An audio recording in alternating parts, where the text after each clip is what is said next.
দীর্ঘ ৪ মাস উন্নত চিকিৎসা শেষে মঙ্গলবার লন্ডন থেকে দেশে ফেরেন বিএনপি চেয়ারপারসন বেগম খালেদা জিয়া।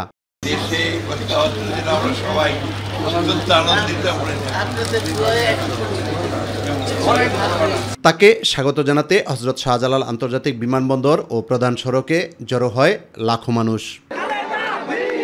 দলীয় নেতাকর্মীদের পাশাপাশি সাধারণ মানুষও খালেদা জিয়াকে একনজর দেখার জন্য রাস্তায় ভিড় করে।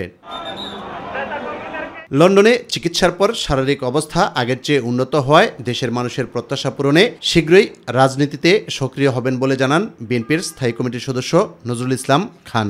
অতীত অভিজ্ঞতা সব কিছুকে ধারণ করে আমরা দেশে একটা এমন ব্যবস্থা দিকে নিয়ে যাব যেখানে মানুষ তার সংকট সমস্যার সমাধান পাবে, যেখানে আমাদের নাগরিকরা বসবাসের জন্য মর্যাদার সাথে জীবন ধারণের জন্য একটা উপযুক্ত পরিবেশ পাবে। এ ব্যাপারে দেশনেত্রী বেগম খালেদা জিয়ার একটা ঐতিহাসিক ভূমিকা পালনের সক্ষমতা আছে।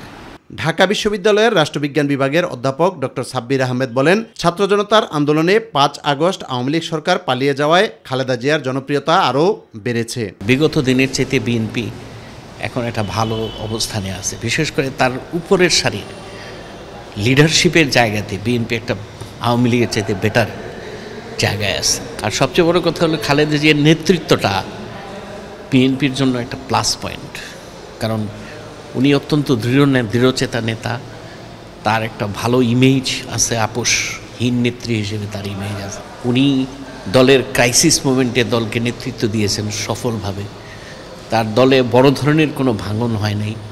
সব মিলায়া আমি মনে করি যে বিএনপির জন্য খালেদা জিয়ার নেতৃত্ব অপরিহার্য, আরও যদি উনি সুস্থ থাকে, এবং তাকে রাখাটা দরকার বিএনপিকে চাঙ্গা রাখতে হলে আর কি। বাংলাদেশের গণতন্ত্রকে সুসংহত করতে সবচেয়ে জনপ্রিয় ও শ্রদ্ধেয় নেত্রী হিসেবে অন্য রাজনৈতিক দলগুলো বেগম জিয়াকে সম্মানের আসনে রাখবেন বলে জানান তারা।